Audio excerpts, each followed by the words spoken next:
so annoyed. Everyone is hating on my new favorite show. Oh boy, what show is that? Is it Love is Blind? What?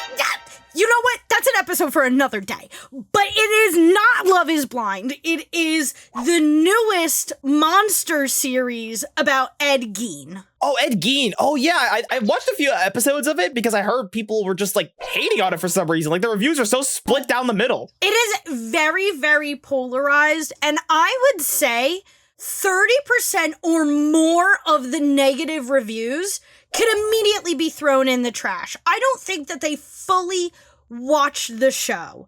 And I just love it. It is just a good culmination of just the American brain rot. And he inspired so many horror films. He inspired Psycho, he inspired Silence of the Lambs, and he inspired one of my personal favorites, Texas Chainsaw Massacre. I mean, being an inspiration for these doesn't mean people have to like the show. And I kind of understand why people don't like it. I don't. Because I think at the end of the day, it's so surface level. It's so surface level. It is scary. It is gross. But you know what, Robyn? You seem to have a deep understanding. Why don't you explain and figure out together if this show is slop or not? Wow, that was so clever. Thank you. Thank you. I slop totally or did pre-plan not. You literally could have thought of anything else. I could have. I could have said pop. Slop or top. Slop or pop. I don't think I want the top of the show though. I think that's maybe a little step too far. Just gonna be real there. Maybe Love is Blind though. That's a different story. But damn. But you really just want to do a Love is Blind episode instead. You listen, are ridiculous. I'm interested. I want okay? to talk about murder. Yeah, we are going to talk about murder because that's what this whole show is about. So yes, Monster, from my understanding, has been extremely divisive amongst people watching it. It's the new Netflix show that everyone loves to just, I guess, hate on. And like, knowing Netflix, I think they make a lot of, not so great shows. They make genuine slop. When we talk about slop of like random shows, it's always Netflix that makes the background noise that you scroll to while you're watching TikTok. That's the kind of stuff they made. But after watching the first few episodes of Monster, I felt pretty like, damn, like there's some sauce here. Like I actually never watched like the other series involved. I just watched this because of how much people were talking about it. And I was like, the first few episodes, listen, they were not pleasant to watch, especially at 1 a.m. in the morning. But the show itself had sauce, okay? The cinematography was there. The idea of like the whole character of Alfred Hitchcock was there. Everything felt good. I liked the shots. It was actually scary. It was psychological horror. I liked it. And I'm not going to go too much into spoilers because I know if you haven't watched it yet, you definitely should. But it's definitely not a bad show. I feel like there's definitely a lot of good elements to it. I do agree. I think it's one of those Netflix series where it's not like a documentary. It's more, I sort of describe it a lot like Baby Reindeer. I have not watched the other Monster series either. I have not watched the Dahmer one, and I think the Menendez brothers is the other one. But this one was so good, I am gonna go back and watch the other two, or at least the Menendez brothers ones, because I hear that one's good as well. That's the directors? But this is all the director. I think his name is like Ryan. It says Alejandro Hartman. Or I'm stupid. Hold on. Monster director. I don't know. I swear it was Ryan. Ryan Murphy is the program director. Because that's who I see getting blamed in a lot of the reviews. But then it says director's Max Winkler. So wait, is it Max or Ryan that's the Who fucked up this show that's getting people mad? I believe it's Ryan. I believe when I look at the reviews, they are shitting on Ryan specifically. I remember the name Ryan being the one that they sort of like poo-poo. I can't say anything about him specifically, but I thought this show was really well shot, really well written. The acting was really, really great. I enjoyed it, and I think it is just a great horror movie. I think even if you don't like it in the sense of a documentary, I think you can at the very least like it in the sense of a horror film. A lot of people assume I'm a horror buff. Every time a guy tries to hit on me, they're like, can I take you to this horror movie, baby? And I'm like, I don't like horror. And I don't like horror not because I'm like scared of it, not because I'm like, oh my gosh, hold me, I'm so terrified. But it's like doing CGI, doing animation effects, doing special effects makeup, having people in my life who do special effects makeup and props and this and that. I see through all the effects. So when I watch horror, I'm watching it for the script writing. I'm watching it for the props, the effects, so on and so forth. You're watching it So because really- it's like peak, cinematography. It's the art of it. You're enjoying it for the art of it. Exactly. I watch it as a fellow artist. I think that is the best way to put it. I'm watching it as a fellow artist. But the only horror that actually genuinely gets me is psychological horror. And I think it's up in the air whether BoJack Horseman counts as that. I do count it as that because there are times where it does hit me with psychic damage. This show was very similar where I was sitting there, I was enjoying it, and I'm like, why am I suddenly becoming very depressed and very anxious? Oh, it's because this show is doing 2 times psychic damage on me. I'm low HP. I gotta get the fuck out of here. And that was my experience watching the show without getting into too many of the spoilers. Yeah, I don't want to be spoiled until I finish the show, okay? I'm only 3 episodes in. But from my understanding, what everybody seems to be more upset about, it's not the art side of it that people are upset about and the cinematography. It's more of like the warping and changing of like what Ed Gein and who he was, like almost romanticizing him in a way, which I think is a big conversation we're going to even talk about, is romanticizing serial killers, which people think that's what they're doing with him. They're making him too sexual. They're like trying to make you empathize with him too much. And I think that's what people don't like. The fact that they're too much into that camp. I think there's a difference between empathy and sexualizing. I think there is an element where, yes, I think these shows try to get you to empathize with the killer, but not because they want you to relate to the killer in the sense of like, I think it's the Joker effect, where they want you to sympathize with the bad person, not because they genuinely want you to think the bad person is a good person, but because they want you to reassess your values and question if you are a good person. And I think a lot of people who are saying that they're trying to get us to empathize with Ed Gein aren't getting it right, in the same way that the guys who are obsessed with the Joker are like, I love the Joker. I love Rick. I'm exactly like Rick from Rick and Morty. You're falling into the same pitfall. You're not supposed to like them. You are not supposed to be Rick from Rick and Morty. You are not supposed to be BoJack from BoJack Horseman. You are not supposed to be the Joker. You are supposed to look at them doing bad things and being like, uh-oh, I can relate to them. Maybe I should look internally at myself and see what I'm doing wrong. And that's the fucking silly part, right? Is that people will just watch it and not think about what the message is, right? No one thinks about what the reason was behind these shows. And then people will say like, oh, it's just some like serial killer fetishizing shit. This is weird. But then they don't see like, oh, well, what was is that what they wanted you to feel, right? That's the point. What's the director want you to feel? And I think that's the hard part. I think most people on the surface, especially Netflix goers, while they're scrolling TikTok, they're scrolling up and they're like, what the fuck am I looking at? Why are those in that box? No spoiler, of course. Yeah. No spoiler, of course. Yeah, I think that is like a big way to put it. And I'm going to say this mostly because it's not a spoiler. It's really addressed within the first episode. But a big overarching part of the story is Ed Gein and his conflict with femininity, because his mom, from when they were at a young age, were like, you are not to touch yourself, you are not supposed to be around women, and you are definitely not supposed to be doing freaky things with the women and be in bed with them. You keep that to yourself, you keep that little weird monster in your pants, and you don't touch anyone with it. And anyone being told that is going to get screwed up in some way.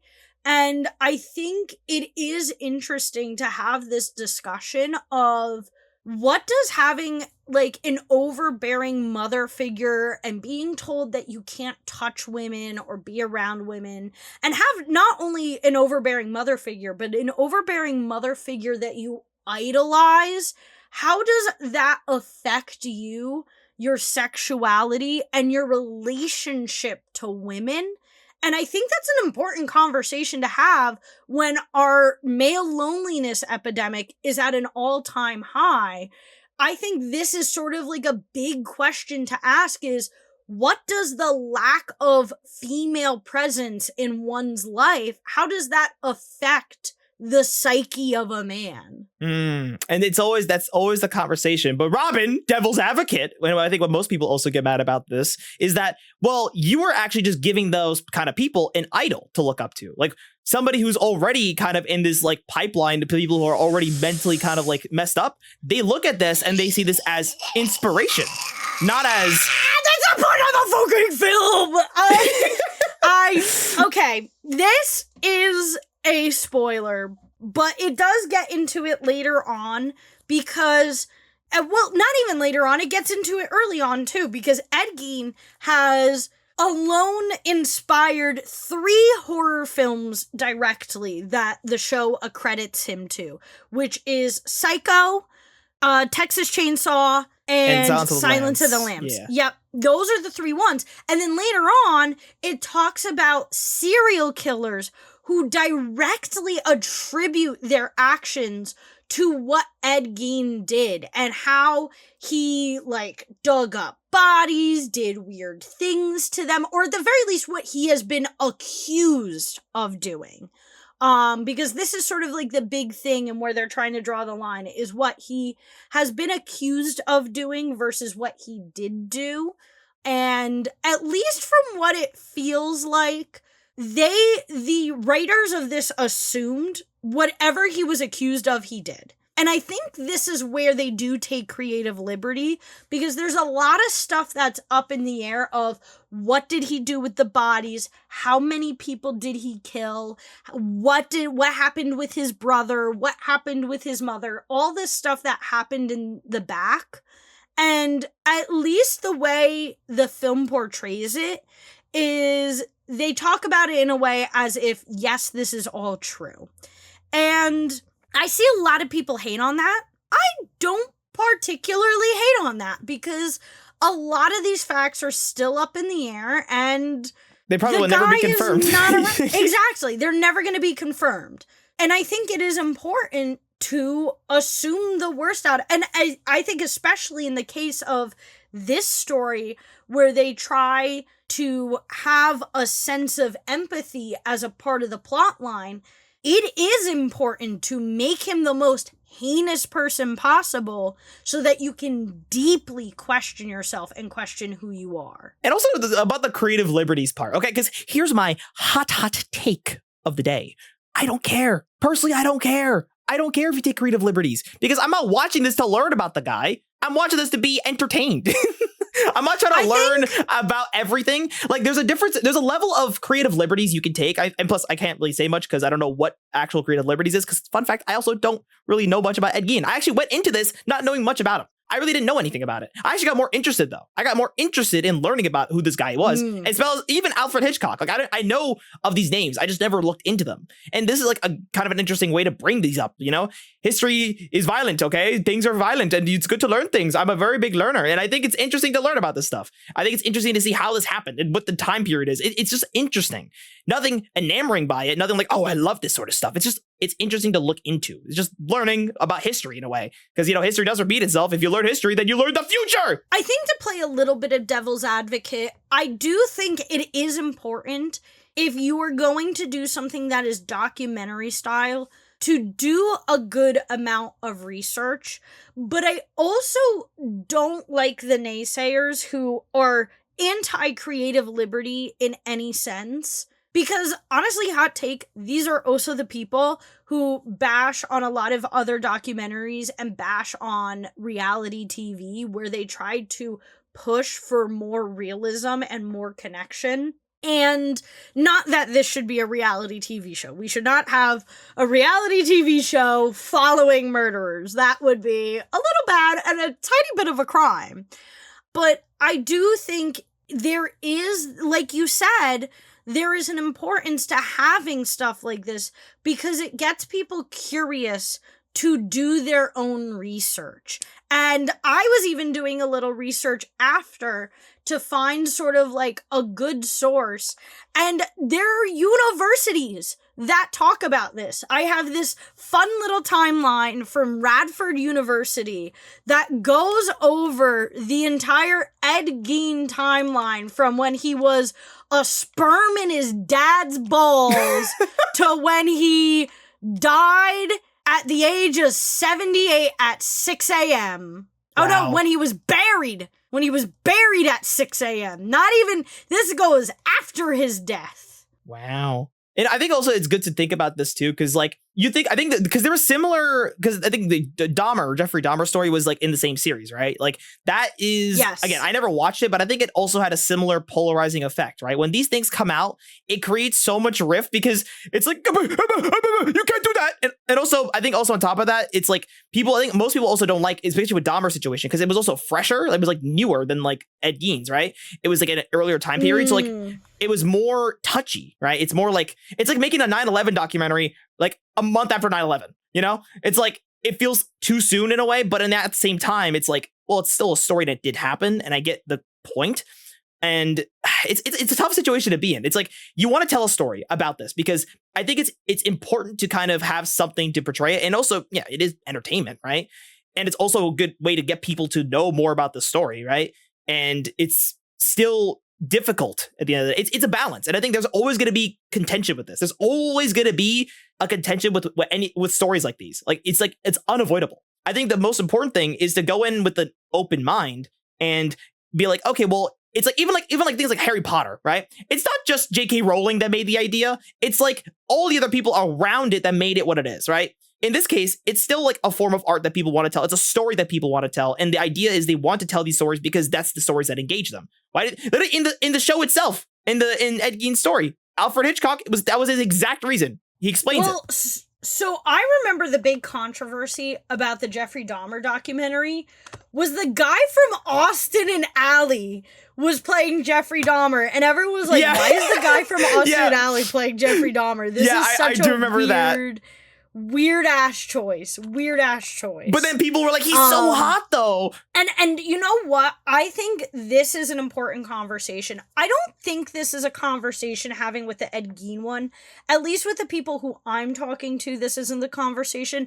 I remember the Dahmer conversation being a lot like this, where everyone was like, oh my gosh, the actor's too hot. But then you sit there and Dahmer was like one of like the big serial killers where a lot of women were like wooed by him, and not in like the same way that like we have nowadays with Luigi Mangione, where it's like he's sort of like a vigilante. Like everyone saw Dahmer as a straight up bad person, but people were still sexualizing him in a way. Ed Gein, I'm not really seeing that. If anything, I'm seeing the other side of the fence where people are infantilizing him. And I think this is an important conversation to have because we excuse bad behavior for one of two reasons. We either A, excuse it like we do Dahmer, where it's like, but he's so sexy. Or we excuse it like we do with Ed Gein, where it's like, oh, but like, look at him. Like, he doesn't understand what he's doing. You can't be mad. And I think both conversations are important to have because sexy people shouldn't get away with doing bad things, and stupid people, and above all, disabled people should not be allowed to get away with bad things. And there should be that conversation because there's plenty of hot people who don't commit crimes, and there's plenty of disabled people who don't commit crimes. Or at the very least, if they do because of their condition, they are given resources to not commit those crimes anymore. Exactly. And the Ed Gein story is the tale of someone who doesn't have those resources available to, not do the things he did. Exactly! Exactly. That's the point of the story. 100%. The whole point of the story is this guy has no resources, he's completely isolated, and he is told that women are these bad, weird creatures he can't touch. And then on top of that, a big part of the conversation is being shown violent media and the effect that it has on you, which I think this show actually handles well. It's not like a violent media bad, because at the end of the day, they do end up sort of talking about people who are a part of violent media who do good things in life, or at the very least don't commit these bad crimes. And I think at the end of the day, it sort of shows that, like, the weird gray area this falls under, where it's like, it's important to show the bad things that happened in World War II, but it is also important to acknowledge the way that this could affect someone. It's important to show bad things happening in the world. And I think now is a better time than anything to have this conversation, because so many bad things are happening in the world. And I think 4chan is a great example. Not 4chan. This type of violent media is just publicly available. I had a friend who, like, he lived and breathed 4chan, and he would just casually show me people getting beheaded, children accidentally shooting their parents, people, like, stuff that we could not talk about YouTube, and we're just casually watching it. And I think it's important to have the Exactly. This is the internet. Like, the stuff that we are seeing on the surface level is not anything compared to what other people are seeing casually.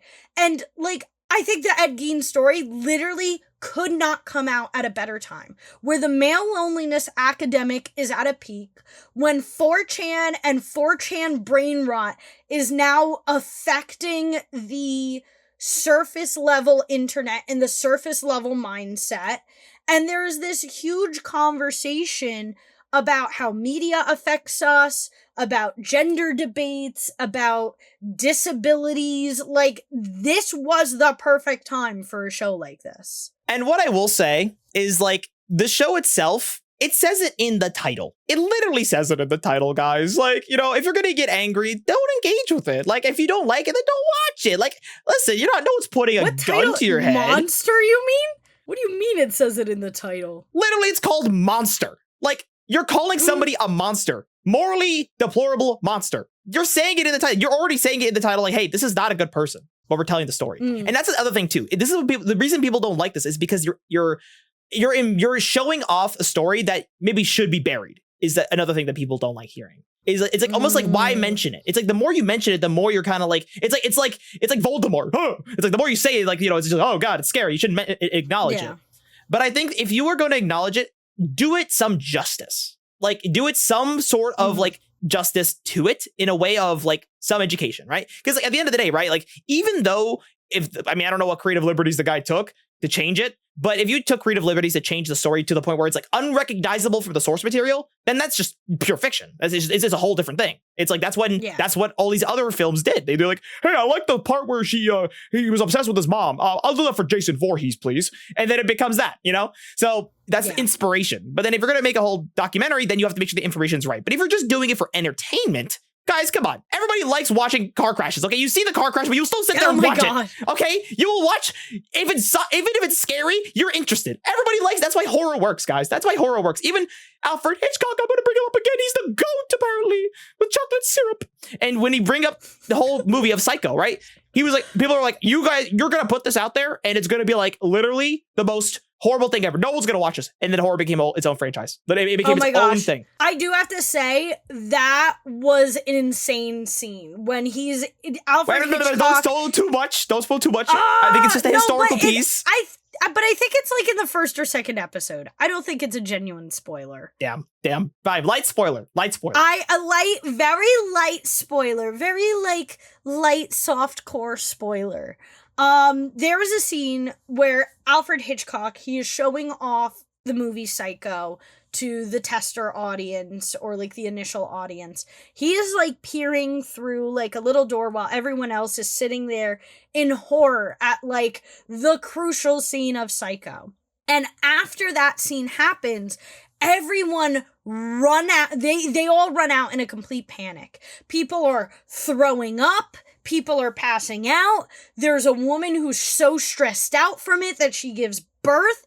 And just the cinematography in that scene. You don't remember?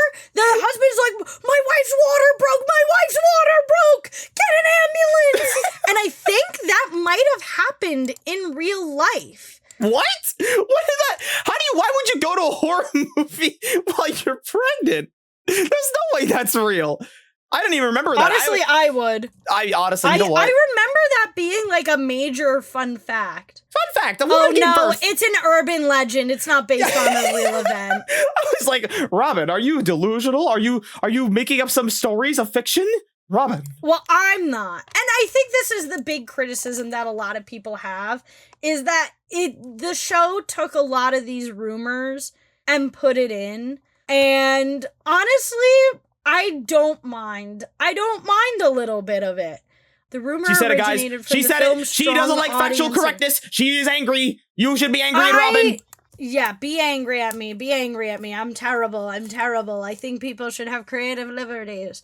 I think at the very end of the day, they're not trying to put him in a good light. And I think that's the thing people have to realize, is that at the end of the show, you still don't see him as a good person. And if you do see him as a good person at the end of the show, then that's sort of the point of the show, is to reevaluate your values and how easily you are swayed by the kindness of other people. And because it does sort of build up his character over time, and especially in the last episodes, he becomes a very sympathetic character, and you sort of see a little more of what he's going through. They talk a lot more about his mental illness and so on and so forth, and they really get into the depth of it and how he tries to turn his life around with the limited means that he has. But I think the ultimate point is you should not be relating to bad people. And I think that's what people, or like the big criticism is, and I remember reading a review that was like, this was way too sexual. I was getting like turned on by it, and I stopped and I read it, and I was like, you should have never. I get turned on by some pretty freaky shit. If you were turned on by this show, you really gotta stop and think for a moment. But you know what? Here, let me tell you something too. Right, this is the very important part that I think people also don't think about. The reason people, I think a reason people don't like this show is like, but you're creating inspiration for the next killers or whatever. And then I'm like, okay, think of it like this. Back then, did we have smartphones that had our location? No. Nowadays, the girlies out here sharing their locations on Snapchat like it's nothing. If something happened, people would immediately hop on it. That's also why I kind of feel like serial killers are probably kind of a dying breed at this point. I think it's not going to be as apparent. No, at least I think I gotta disagree. I think what we haven't seen serial killers on this level, but we have seen one-shot killers within the great United States of America. And if you tune into the news, you see all the people who got away with these heinous shootings, and because the FBI is ultimately lackadaisical. People do report this stuff to the police, and then they don't do anything about it. And to give some credit to the police, some minimal credit to the police, you don't want to wrongfully arrest someone, because just as there are plenty of valid reports of someone doing bad things, you never know which ones are the fake ones, and you don't want to put your municipality, your state, your town in a lawsuit position. But I think at the end of the day, I'm sure there are people doing heinous crimes and doing heinous killings, and we see from this show, without the source of the internet, Ed Gein has already inspired so many terrible serial killers. And there might be a chance that he inspires other serial killers. But there are plenty of other things that are inspiring these serial killers, because I firmly believe at the end of the day, these people, like, they are just serial killers. They don't need a source of inspiration. If they think it's okay to kill, then they're going to think it's okay to kill no matter what you show them. And this is when, like, having resources for these people, like Ed Gein didn't have until later in his life, is so important.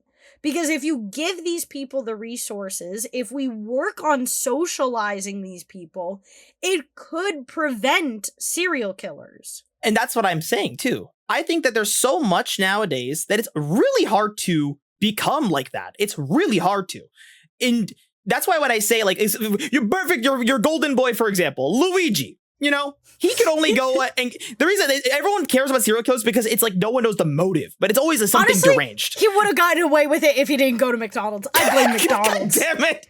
He would have gotten away with it if it wasn't for fucking McDonald's. Damn it. McDonald's, Luigi, I thought you were smarter than this. You should have gone to Domino's or Positano's or anything. It's Italian, brother. Why did you go to McDonald's? Bro, an Italian would never be caught dead on a Domino's unless they have a masochistic wish. Papa John's.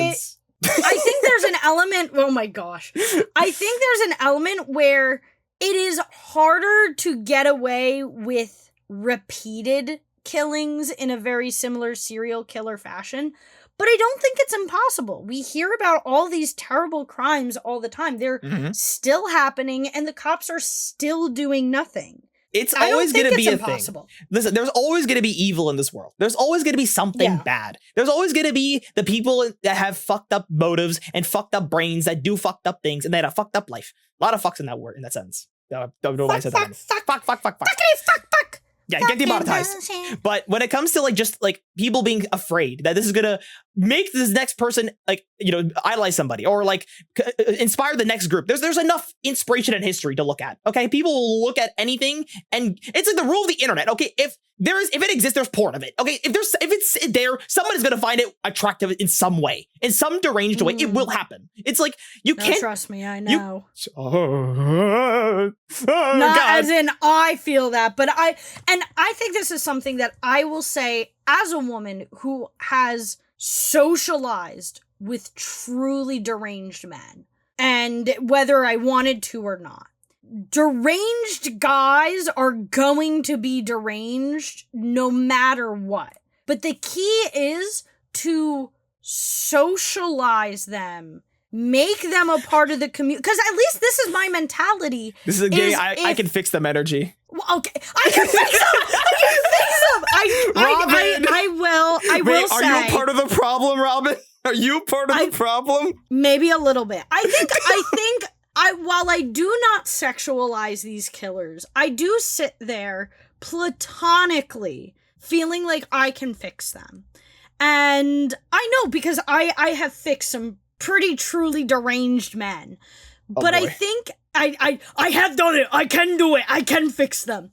I think a lot of what these people are looking for is a sense of community, because a lot of times guys like these are completely isolated. And of course, sometimes it's a little tough, because sometimes they sort of prove why they're isolated. Sort of like the effect of the person who's like, oh, my friends leave me.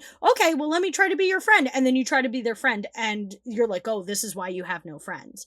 But I think it's because, and this might be because of my experience within the autistic community, I think people assume social capabilities come naturally, but I think they should be taught. I think learning how to socialize and make friends should be something taught in school. It is not as naturally occurring as people think it is. I mean, that's the truth right there. That's like, if you don't learn how to be a person who socializes, then it's hard too. Like, look at the COVID of 19s, right? Like, that literally ruined a whole half of our generation. Like, like they didn't get to see any friendships like in person. Like that messes with people. Like, even when I'm home alone for a long enough period of time, I feel like I'm going insane. Like, I need to go outside and touch grass. I need to go outside and touch the floor, the gators. I need to feel like reality. But in people in situations like this, yeah, you get robbed of that, and that hurts you as a person. And this is the funny part too. If I'm going to go in the whole opposite camp again, if I'm going to pretend to be a very angry person and be like, but this is the point. You don't want to empathize with them. You don't want to make them a person that you want to care about because they're evil at their core. I mean, this is just a philosophical debate at this point, but to me, I think people will always do evil things. Even you probably have done something bad that maybe was not morally on the side that you would choose. But the difference between some people is if they feel bad or not. That's the difference. And most of these people, I would say, serial killers especially, don't feel bad because they lack that ability to. Maybe there's a way to rehabilitate them. I mean, it's true. Like, remorse is a feeling that you feel. If you don't feel remorse, then, or you have a different feeling or different other emotion that overtakes that removes the idea of remorse, then that becomes a problem. And it's all mental stuff, mental gymnastics and mental issues that people have. That is why I think with these shows, people get mad about the info. People will get mad at that it's been changed or changed about like certain historical facts. Or maybe they get mad because they don't want to glorify somebody who did horrible things. But as we talked about, it's important to at least think about these things because it's hard now to actually even consider someone, a lone wolf person, to go around and killing people and doing things like this. It's really hard to do that nowadays. So I think us looking back on that is a way to remember, hey guys, we should probably take care of our mental health. I do think taking care of mental health is so important. I think it's a little brash. I think you're a little brash. Bold and brash? Call me Squidward. Bold and brash, derogatory though. I think you're a little brash by saying that, like, some people just don't have empathy, and that is what leads them to do this. Oh, no, that's not what I meant. That's not what I meant. I meant that they didn't learn empathy. It's what they it didn't learn how to came off empathize. as. I didn't mean to. That's not what I meant. I got a little angry, okay? I got a little tirade, okay? It happens. We all have our little moments. See, I got a little angry outburst because I want people to at least appreciate art for what it is. Art can be bad. Art can be... The point of art is to make you feel things. And I felt angry. And you know what? I think that is the ultimate thing when it comes to this show is art is supposed to make you feel things. And a lot of people shit on so many different forms of art. And it's like, but it made you feel something. It made you feel a visceral reaction. And I think that is sort of like the big conversation with Ed Gein, is that his story is very, very polarizing. And I think the reviews sort of go to show that it's very polarizing, and it deals with a lot of polarizing topics. It deals with polarizing topics like gender. It deals with polarizing topics like disabilities, gender, disabilities, sexuality, relationships with women, the way that we objectify women, the way that we isolate men. There are so many key conversations that came out of this show, and I think to reduce the show down to being not perfectly factually accurate is totally throwing away the great conversations that this show is starting. Because I think that's the thing. I don't want to sit here and read comments of like, oh, well, if we just said shut up and like the show to every show, then we would just have slop. I don't care about you people. I've dated people like you, and God, you are some of the worst people imaginable. I hope you have a shit on your pillow tonight. Whoa, don't scare them off, Robyn, okay? Listen, we love the hate comments, okay? I will reply to them myself. I always do. We love it when you guys get angry, because that means you guys felt something. It's because you're human. Exactly. But I think at the end of the day, what I want to emphasize is that we're not sitting here saying shut up and enjoy the show. We're sitting here and saying, like, you stop yelling at people to think deeper about the show when you, in fact, are not thinking deeper about the show and not thinking about how this is a really good reflection of where we are now. Where, yes, this was in the past, but this is a little too similar to how everything's going down right now. You know, yeah, we might not have serial killers like this on the news, but we might not have serial killers like this on the news yet. Oh my God. And you know what is important to remember?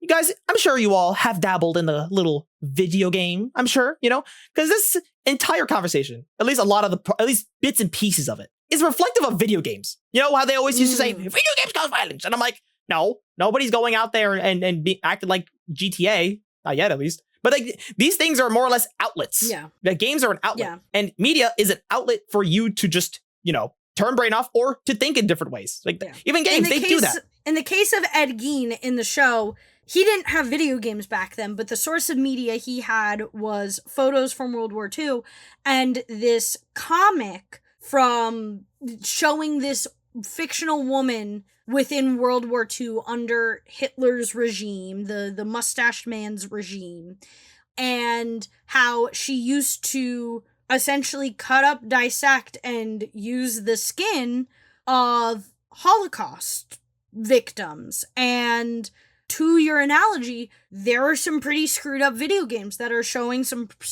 pretty screwed up things.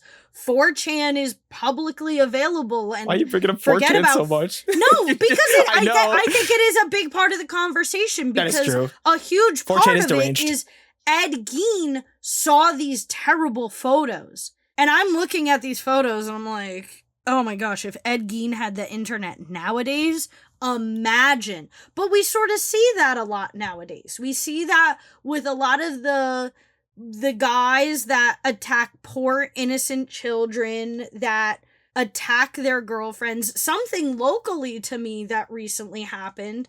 There was a girl who broke up with her boyfriend. She was out riding bikes with her friends one day, and her boyfriend, who has been her ex-boyfriend, who was harassing her and stalking her, took his car, swerved into her, and left.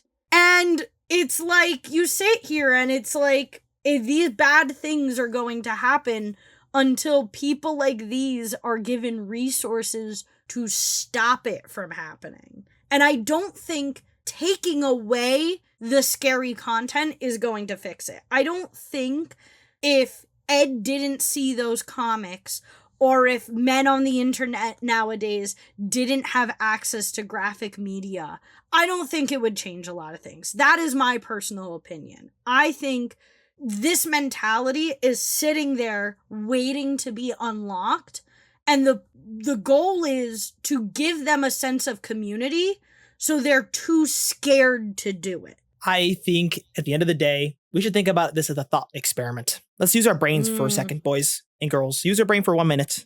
Let's imagine Ed Gein in 2025. Let's imagine him. Let's just pick him up. Let's just pick him up and plop him in. It's like when you take like a historical figure from the past, you plop him in the present day, okay? Think of it like this. Mm-hmm. What would happen? I think first things first, if he went to a public school, the poor kid would get bullied so bad. I have seen many a men with similar personalities and similar intellectual levels, and they get the shit bullied out of them. And I wouldn't be surprised if he looked towards a lot of the corrupt media, and I don't even use corrupt in like a bad way, I just mean it in the sense of that it's very corrupt, aka refer to my list of things that I've been talking about for the podcast. I think he would look to a lot of that media as a source of solace. I wouldn't be surprised if he had a girl, just like he did in the show, showing him some of this media, being a point of relationship for him. Honestly, I don't think his story would be too much different. The only difference is that he would be doing this all with a smartphone instead of with Polaroid pictures and magazines. And here's the crazy part, right? I would like to imagine a world where people maybe were more attentive of these things. When you see somebody being a little bit too deranged or a little bit too closed off, it's okay to be friends with them and see how they're doing. Because sometimes you can't help them. And at the end of the day, this guy didn't have anything, and it's okay to tell that story. That's the whole point of the show, whole point of the series, whole point of the entire thing. And it's sad to see. That's why it's important for the stuff to be out there. At least people know it exists, right? Now, don't overanalyze it, right? But it's just to make your brain go, bad. Maybe I should be more thoughtful about what's going on in the world. Just a bit more, just a bit, just a little wee bit. Not enough to make your brain explode, but enough to make you at least use your brain. because I feel like half the time, everything that is you watch is mostly just to consume your attention. That's why I don't like YouTube Shorts. I don't like TikTok because it's just feed after feed of random stuff. But at least stuff like this at least makes you think about something. Yummy random slop. Oh yes, listen. I'm all for a little bit of slop. Okay, Cute slop. I fucked around with AI Sora. Okay, I may or may not like it a little too much. I think it's really funny. But I only use it because I know it's going to be gone in the next few years. Okay, it's going to last that long. Okay, that's my hot take. Okay, I know it's going to disappear. Okay, I have my own little. I'm going to make my whole own episode on ChatGPT. Don't you boys worry. Okay, I will make good care of this information. I'll make sure it's well researched and well thought out because I have my own thoughts. But that's why you should subscribe too. But when it comes to like everything here, I think like if you don't want to watch, if you are very aggressive about the feelings about it, it's okay. I think it's fine. It's okay to be angry at this. That is why I think just. If you want to live in a world where if you want to watch what you want to watch, then watch it. Like, no one's telling you to watch it. And I think if you think it's going to cause more people to go crazy, if anything, it won't. It does the opposite. And if you're worried about the historical significance, it's a show. It's not like a documentary. It's not meant to be end all be all, telling of the story, right? It's just to get people to watch. That's the whole point, is to get people to watch. And the point is, you don't want to watch it, but that's what they want you to feel. That's the intent. And that's okay. When I'm reading reviews like, this has sadly become a Ryan Murphy specialty. Murphy only produced the Ed Gein story,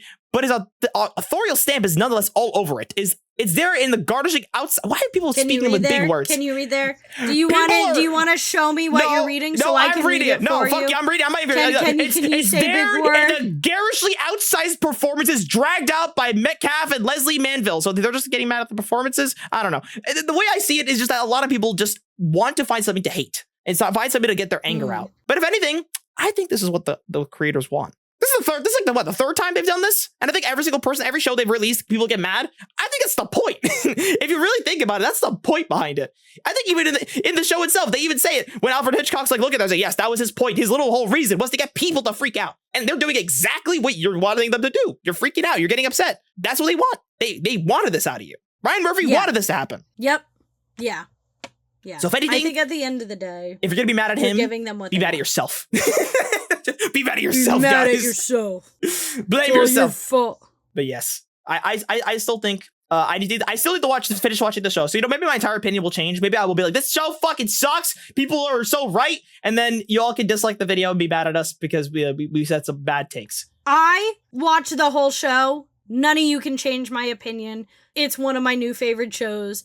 I probably plan to rewatch it at least once a year, just like I do BoJack Horseman and replay Fallout 4. Don't get me started on BoJack Horseman. See, everyone loves BoJack Horseman because it's a cartoon show about horses and animals and depression and addiction and being a horrible person. But everyone loves BoJack. Everyone loves BoJack. Right, BoJack Horseman? We love you. Especially, I know you hate yourself, but that's what we call a redemption arc. And that's what we call the end of an episode because we are done. We are done yapping. Go click an episode. Just do it. You know what? Click I know you probably are. Just click watch an on episode. the other episode where we talk about a killer. Oh, you Luigi! About killers.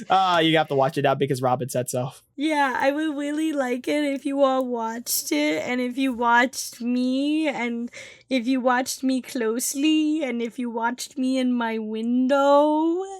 I would like it a lot. Are you done? No. You're done being a weirdo? You're done being weird? No. Yeah, you done? You done? Yeah? No. Okay, I am. Oh my god. Click on